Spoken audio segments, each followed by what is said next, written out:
y entonces competimos en principio en la Liga Regional por equipo y ha tocado en Cáceres. Y nada, allí nos hemos desplazado, como ya va llegando la época de campeonatos y competiciones, pues hasta Cáceres nos ha tocado este evento, esta reunión, y el equipo ha quedado en primer lugar de esta segunda jornada de clasificatoria. ¿Y qué tal? Muy bien, a pesar del viento, porque... Claro, tú en Pértiga. En Pértiga. ¿Y el viento qué tal se lleva con la Pértiga? Fatal. Fatal. La competición fue bastante complicada por ese mismo motivo, porque cuando el viento sopla no en una dirección, sino en contra, de lado, la carrera es mucho más difícil ajustarla y por tanto asegura saltos. Para los pertiguistas, que haya viento es lo peor que nos puede pasar. Viento y lluvia, para nosotros, imposible competir. Pero bueno, pero sin embargo, a pesar de ello... Pues sí, salvamos la competición y bueno, tanto yo en mi prueba personal como el equipo, el CAPE en general, pues quedó en primera posición. Así que ahora esperar a la siguiente jornada y a ver cómo se desarrolla. Bueno, enhorabuena. ¿Y la próxima cita será para cuándo? El 16 de junio. Ajá. Esa ya es Liga Nacional, estamos en la fase de ascenso con el equipo. Queremos ascender a Primera División y nada, ahí andamos. Bueno, pues ya no lo contarás. Ya no lo contarás si estás por aquí, no te has ido de vacaciones todavía. Y hoy vamos a hablar del peso. Pues ¿no? sí. Que tanto nos obsesiona a veces. Efectivamente. ¿Verdad? Y al fin y al cabo, el peso no es nada más que un número. Tenemos que relativizar este número, ¿no? El peso, que lo tenemos tan endemoniado y tan en cuenta siempre. Y realmente necesitamos más información, además del peso. Por ejemplo, si yo te digo 61, ¿qué se te viene a la mente? Porque tú dices 61, ¿qué? ¿Kilos?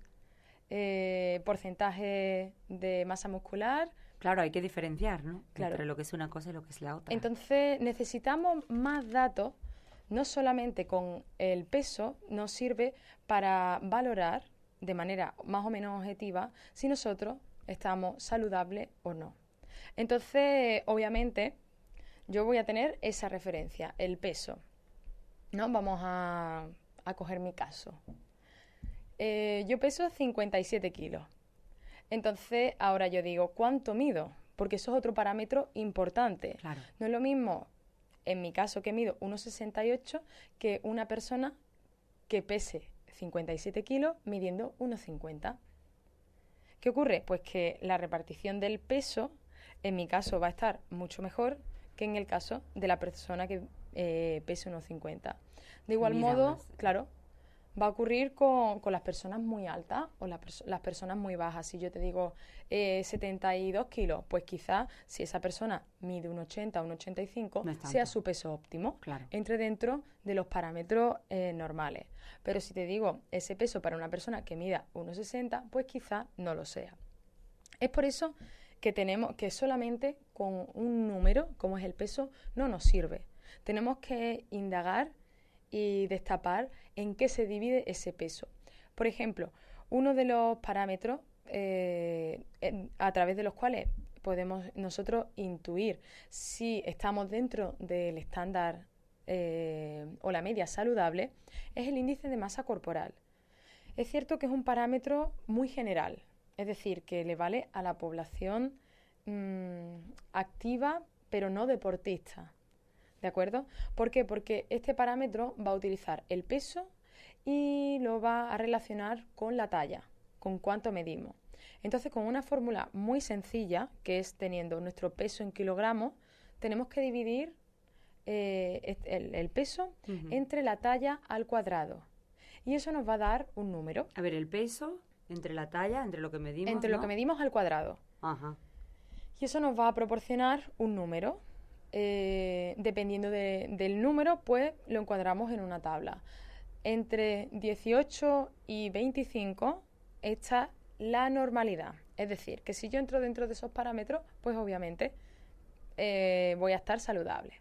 Si mi parámetro me sale menor de 18, es que tengo un bajo peso, ¿vale? Y si mi parámetro está por encima de 25, es que comienza a tener sobrepeso.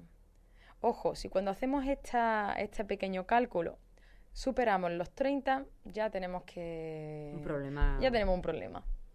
Entonces, con esta sencilla cuenta, con este sencillo cálculo... Repítela para que los oyentes tomen buena nota. El IMC es igual a el peso en kilogramos partido la talla en metros. Talla al cuadrado en metros. Muy bien. Entonces, os propongo que a todos los oyentes de Ser Saludable realicen esta pequeña cuenta, no os va a suponer nada de tiempo y así tenéis un parámetro de manera general. Entre 18 y 20. Y 25. Y 25. Para estar saludable. ¿Qué ocurre? Que yo ese peso, aún mi IMC me puede dar, por ejemplo, dentro de este parámetro. Sí. Pero tenemos que ahondar aún más, ¿no? en el número peso. ¿Qué ocurre? Que no es lo mismo, de nuevo, pesar 57 kilos y tener un porcentaje graso de 30 o tener un porcentaje graso de 20. Entonces, esa es la diferencia. Que, por ejemplo, yo puedo pesar 57 kilos y tener mi porcentaje graso es aproximadamente un 17-18. Yo estoy un poquito por debajo de la media normal porque soy atleta, soy deportista, pero en las mujeres está en torno al 20. El 20-21, el porcentaje graso más bajito, ¿vale? Hasta 30 aproximadamente. Entonces, ¿qué ocurre? Que mi peso, 57 kilos, no es lo mismo que yo tenga de esos 57 kilos un 18% de grasa y el resto sea, bueno, agua, musculatura, masa ósea, hay diferentes otros parámetros a tener en cuenta. Pero vamos a simplificarlo un poquito más, ¿vale? Para que lo entendamos todo. No es lo mismo que yo tenga de esos 57 kilos un 18% de grasa y el resto sea músculo, a que yo tenga 57 kilos con un 40% de grasa y el resto sea músculo. ¿Qué pasa? Que mi volumen no va a ser igual. Porque recordemos que lo que ocupa 1 kilogramo de masa muscular, pues puede ser aproximadamente la palma de nuestra mano, y lo que ocupa 1 kilogramo de grasa ocupa la circunferencia hasta llegar al codo. Con lo cual, el volumen en la persona que tenga un mayor porcentaje graso va a ser mayor también.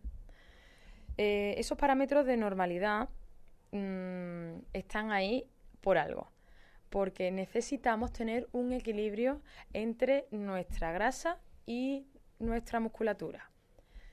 Nunca, nunca, nunca, eso es un mito de tengo un 0% de grasa, porque nuestro cuerpo necesita grasa para hacer las paredes de las células. Necesita grasa para hacer un montón de procesos, especialmente hormonales, etcétera, etcétera. Entonces nosotros siempre vamos a necesitar grasas. Ahora, cuando tenemos grasa en exceso es cuando viene el problema. Por ejemplo, dentro de la grasa, la peor que podemos encontrar es la grasa visceral, que es la que se encuentra en la región abdominal, en el tronco, glúteo, etcétera, etcétera. En los hombres se le acentúa más la grasa visceral o se le acumula más en la barriga. En las mujeres, dependiendo del morfotipo, pues vamos a poder encontrar mujeres con más barriga o mujeres también con más glúteo, culete, cadera, etcétera, etcétera, ¿vale?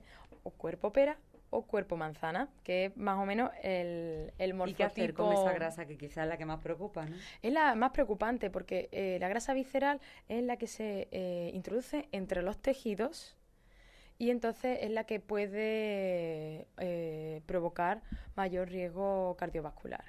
Así que esa grasa es fundamental que sea reducida, ¿Y que cómo sea reducirla. se hace? Pues siempre tenemos yo sé lo que siempre digo, ¿cómo conseguimos la salud? Pues no hay más secreto que simplemente tener un banco de 3 patas. Para que el banco no se caiga necesitamos 3 patas y ello está nuestro cuerpo, debemos cuidar nuestro cuerpo teniendo un balance entre la masa muscular, porcentaje de hidratación, masa grasa, peso, altura, una relación equilibrada entre todo este tipo de parámetros, una relación equilibrada con la comida, ¿Por qué? Porque somos lo que comemos y al fin y al cabo tenemos que valorar nuestra situación actual de trabajo. Por ejemplo, si yo trabajo en una oficina, obviamente no podré consumir al día las mismas calorías que un pintor. Ujú. ¿Por qué? Porque el pintor se está moviendo, está consumiendo calorías continuamente y la persona que está en la oficina, el volumen de calorías que está consumiendo es mucho menor. Entonces, es fundamental que nuestra dieta sea rica, variada, que complete con todos los macronutrientes y micronutrientes que la Organización Mundial de la Salud nos propone. Y, por supuesto, con un porcentaje más o menos alto en verduras y proteínas. La tendencia, ya hemos visto en otros programas de Ser Saludable, que está cambiando. Antes el plato saludable o qué deberíamos comer estaba más centrado en hidratos de carbono, que son el combustible más inmediato, pero debido al cambio en nuestra sociedad, ahora ese plato saludable ha girado, ha hecho un vuelco y proponen consumir mucha más cantidad de verduras, más cantidad de proteína y dejar relegado la importancia de los hidratos. ¿Por qué es tan importante las proteínas? Porque son los ladrillos de nuestros músculos. Las proteínas tienen aminoácidos y nuestra musculatura está formada por aminoácidos. Entonces, nosotros vamos a poder conseguir formar mejor esa musculatura. Y, por supuesto, la última pata del banco es la mente. Si nosotros conseguimos estar contentos, estar felices, conseguimos dormir mejor, estar desestresados, vamos a poder hacer que todo este compendio de cuerpo, nutrición y mente sea un global saludable. En las dos a la vez. Saludable, como se llama este espacio, bueno, y en eso consiste, ¿no? En ser saludable, en estar y en vivir pues saludablemente, y así todos seremos más felices, porque al final la felicidad también deriva, ¿no? Y gran parte de ella depende mucho del estado anímico y desde el estado de salud que tengamos, ¿no? Tanto claro. Físico como y es lo que nos va a ayudar a conseguir todos los objetivos, que estemos bien física y mentalmente. Pues Minerva Camaño, muchísimas gracias. Gracias y feliz semana. Feliz semana a todos. Adiós. Palma hoy por hoy. Ser saludable con Minerva Camaño.